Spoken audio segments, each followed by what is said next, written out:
Everyone, ये हमारी polity की सीरीज़ चल रही है। तो इसमें हम आज जो है प्रिसाइडिंग ऑफिसर्स करेंगे पार्लियामेंट के। इसमें क्या कहा गया है, जो ईच पार्लियामेंट है has its own presiding officer. मतलब कि दोनों हाउसेस में, जो पार्लियामेंट के दोनों हाउस होते हैं, उनके अपने अपने प्रिसाइडिंग ऑफिसर्स होते हैं।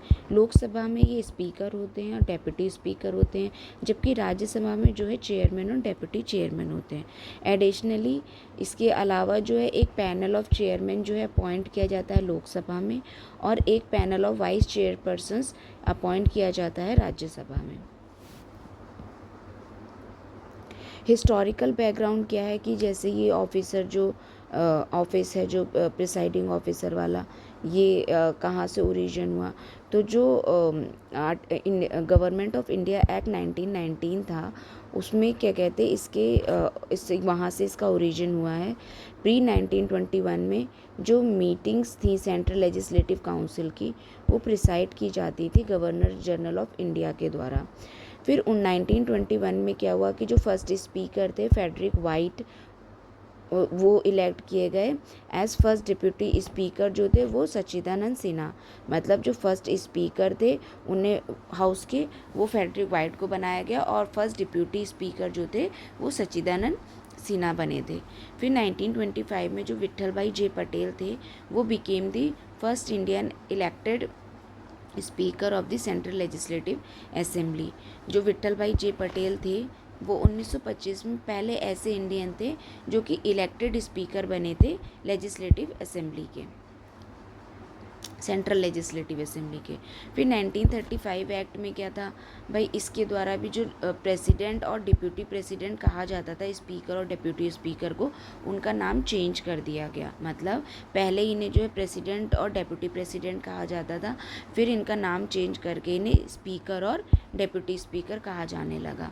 कब? 1935 के एक्ट के अकॉर्डिंग। फिर क्या हुआ? पोस्ट इंडिपेंडेंस, फर्स्ट स्पीकर जो थे लोकसभा के वो जीवी मावलांकर थे। फर्स्ट डिप्यूटी स्पीकर जो थे वो अनंत सयानम अयंगर बने। तो फर्स्ट स्पीकर जीवी मावलांकर और फर्स्ट डिप्यूटी स्पीकर जो है मिस्टर अयंगर बने।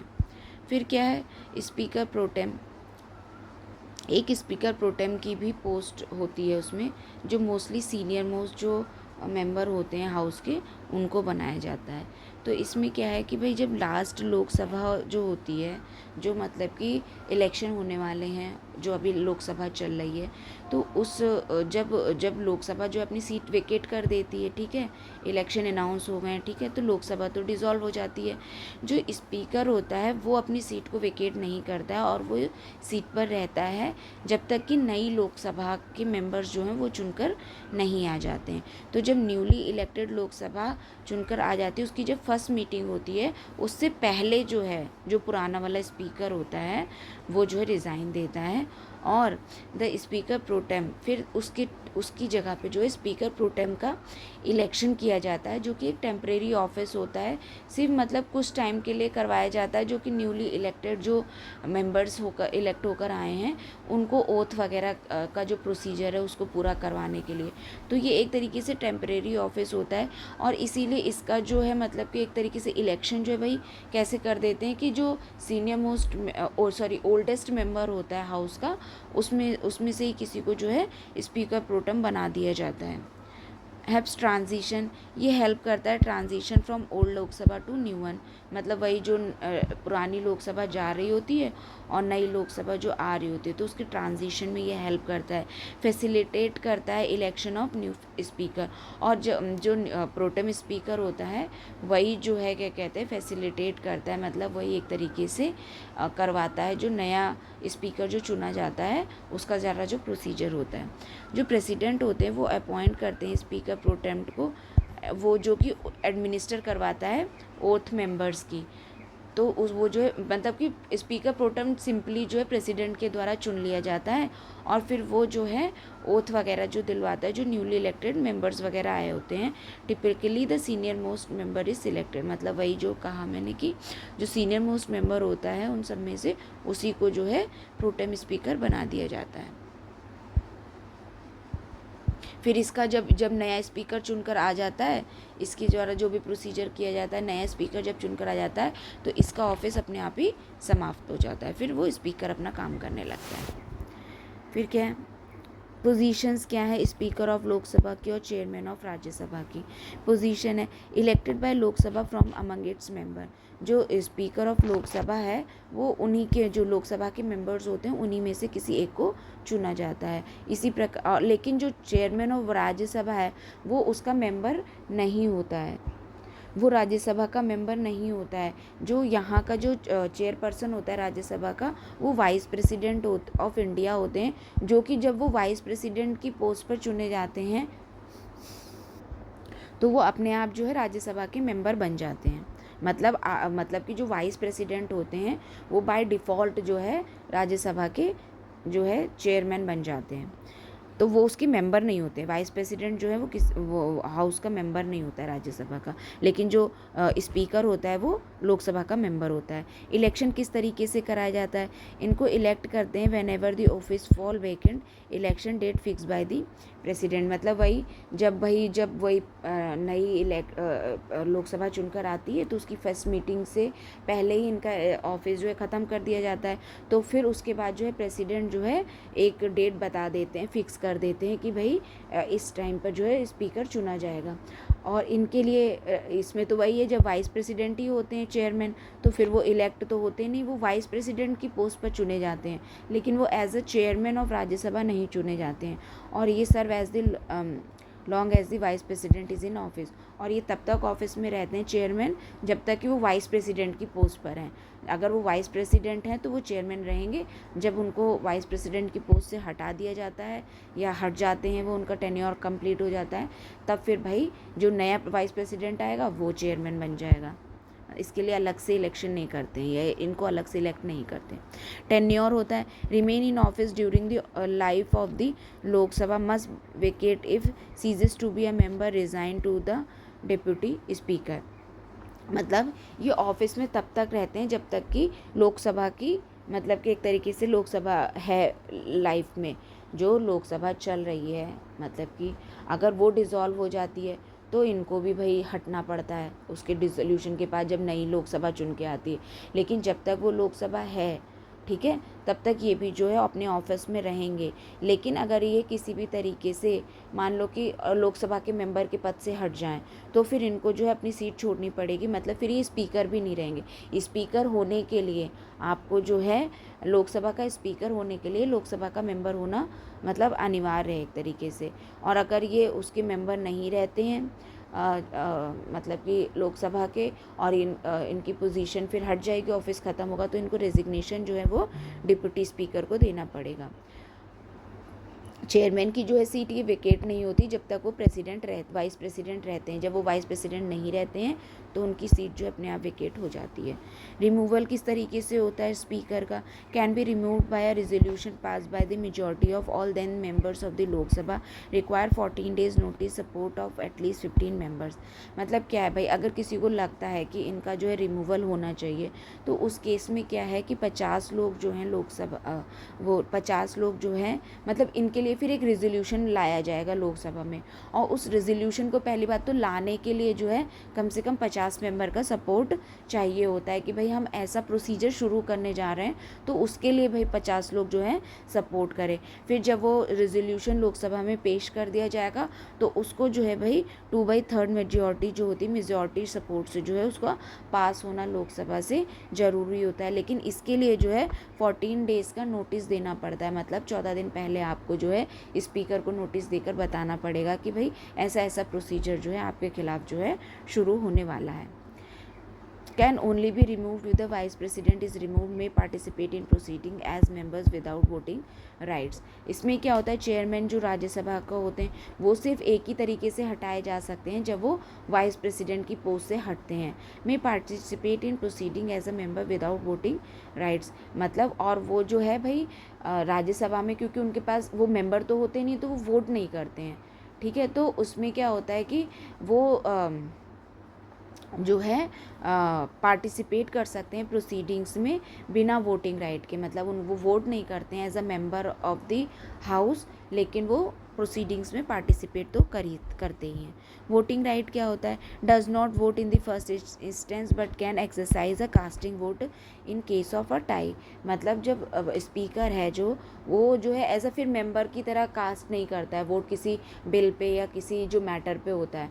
वो फिर क्या करता है कि वो फर्स्ट इंस्टेंस में तो अपना वोट नहीं देता, लेकिन अगर मैटर ऑफ टाई हो जाए एक तरीके से, तो उसके पास जो है कास्टिंग वोट की जो है पावर होती है कि मतलब वो फाइनल डिसीजन, अब मतलब वो अपना वोट जो एक होता है उसके पास, मान लो कि मेजॉरिटी की ज़रूरत है और टाई हो गया है किसी केस में, तो फिर ये अपना कास्टिंग वोट दे के समझ लो वो मैटर को सुलझा सकता है। क्योंकि फिर तो एक तरफा फिर जब ये अपना वोट देंगे तो फिर वो तो पता चल जाएगा कि किसकी तरफ ज़्यादा वोट हुए हैं, क्योंकि इनका काउंट हो जाएगा उसमें। और इसमें क्या है, similar to the speaker does not vote in the first instance but can cast a vote in case of tie. इसमें क्या होता है, देखो ये मेंबर होता है, ठीक है, तो तब भी क्या कहते हैं, ये नॉर्मल कंडीशन में वोट नहीं कास्ट करता है। कौन? स्पीकर।